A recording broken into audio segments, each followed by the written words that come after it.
There is a people who built an entire civilization on the southwestern tip of Britain, spoke their own language, worshipped their own gods, and refused to disappear for 2,000 years under Roman, Saxon, Norman, and English rule, and most people have never heard of them. If your surname starts with Trey, Paul, Penn, Rose, Carr, Nan, or Buzz, you are carrying their name. And the bloodline behind it is one of the oldest surviving in the entire British Isles. Cornwall sits at the very southwestern tip of Britain, a long, narrow peninsula jutting out into the Atlantic, surrounded on 3 sides by sea. Most people think of it today as a holiday destination.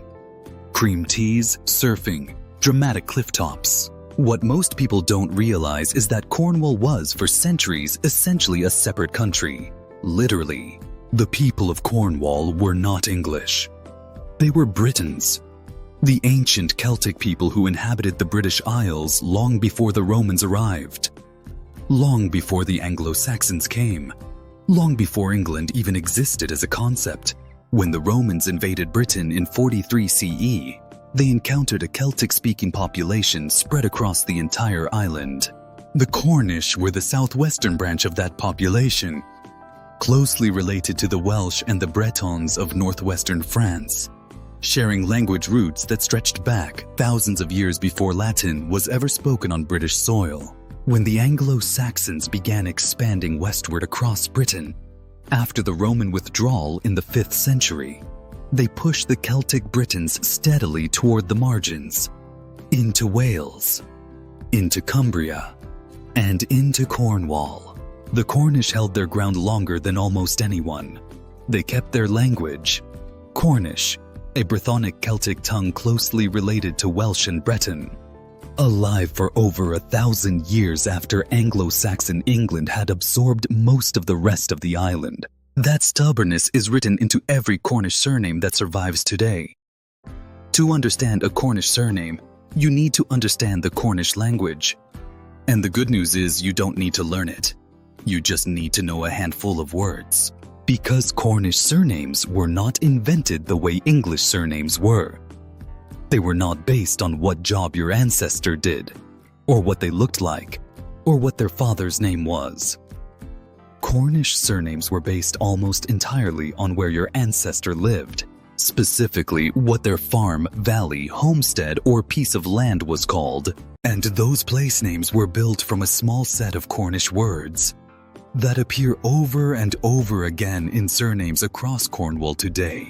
Trey, meaning homestead or settlement, the most common element in Cornish surnames by far. Trewin, Treloar, Trevithick, Tregembo. Every one of these surnames began as a description of where a family lived. Their home, their piece of land, pen, meaning headland or head, often a high place, a prominent piece of land, Pengelly, Penhallow, Penrose. If your surname starts with Pen, your ancestor's home sat on a hill, a headland, or a prominent geographic feature visible from a distance. Pole, meaning a pool or a cove, a sheltered piece of water. Surnames carrying pole point to ancestors who lived near coastal inlets of inland pools, relevant in a county almost entirely surrounded by sea. Rose, meaning a promontory or a heath, open elevated land. Rosavere, Roskilly, Rosavere. Your ancestor lived on open high ground. Bos, meaning a dwelling or a house. Bosanko, Boscawen, simply home, where someone lived. Car, meaning a fort or a fortified place. Carbis, Carver, Carmenau. Your ancestor's home was built near or within an ancient fortification.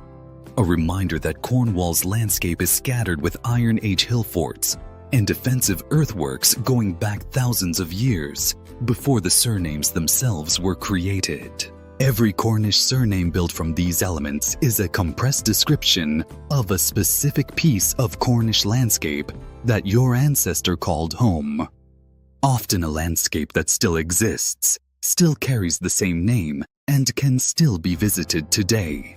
The people who built these place names and turned them into surnames were not newcomers to Britain. Modern genetic studies of Cornish populations consistently show one of the highest concentrations of ancient Brythonic Celtic ancestry in the British Isles.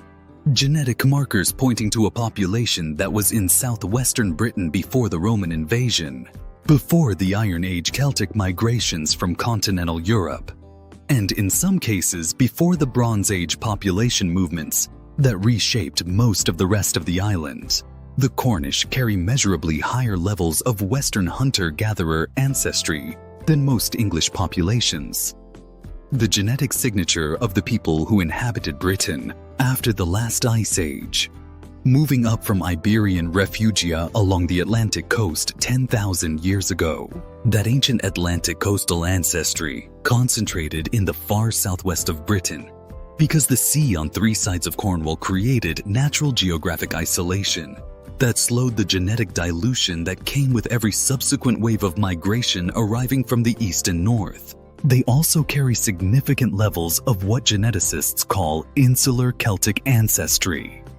The Bronze Age and Iron Age Celtic populations, who built the hill forts, spoke the Brythonic languages, and created the cultural and artistic traditions that we now associate with ancient Britain. Cornish DNA is a layered record of every major population movement into the southwestern tip of Britain, with the oldest layers preserved more completely than almost anywhere else on the island. If your Cornish surname traces to a specific tree, pen, or boss place in Cornwall, your bloodline may be connected to a piece of land that has been continuously inhabited by the same genetic line for 4,000 years or more. Here is the part of the Cornish story that most English history books skip. The absorption of Cornwall into the English state was not peaceful.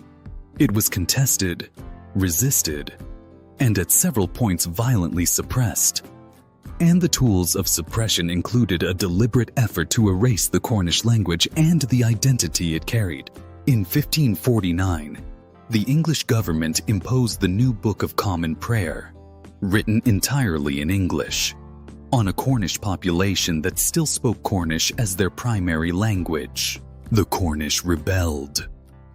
The Prayer Book Rebellion, also called the Prayer Book Rising, saw thousands of Cornish men and women take up arms against the English crown, marching east toward London to demand the right to worship in a language they could actually understand.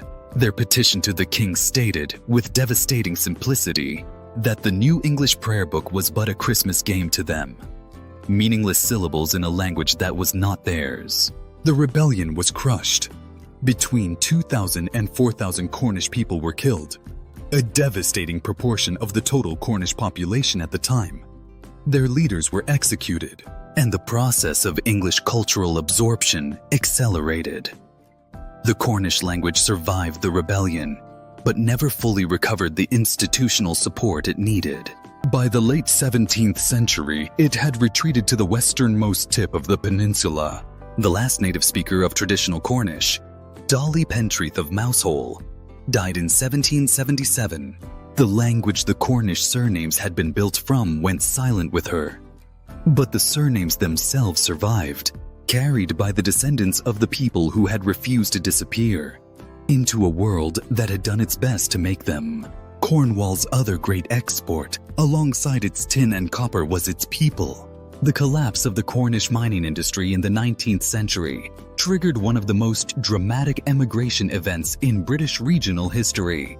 Cornish miners, skilled in hard rock mining techniques developed over centuries in Cornwall's uniquely challenging tin and copper lodes, were in demand across every major mining region in the world. They went to the copper mines of Michigan's Upper Peninsula, the gold fields of California, Victoria, and South Africa, the silver mines of Nevada, the lead mines of Wisconsin and Illinois, the coal fields of Pennsylvania. Wherever hard rock mining happened in the 19th century, Cornish miners arrived, carrying their skills, their surnames, their pasty recipes, and their Methodist chapel traditions with them. In the Upper Peninsula of Michigan, a region so heavily settled by Cornish miners that it became known as Little Cornwall. Surnames like Traylor, Trevithick, Penrose, and Nankervis appear in county records from the 1840s onward, clustered in mining towns that celebrated Cornish culture openly for generations. In Australia, the Yorke Peninsula of South Australia became another Little Cornwall.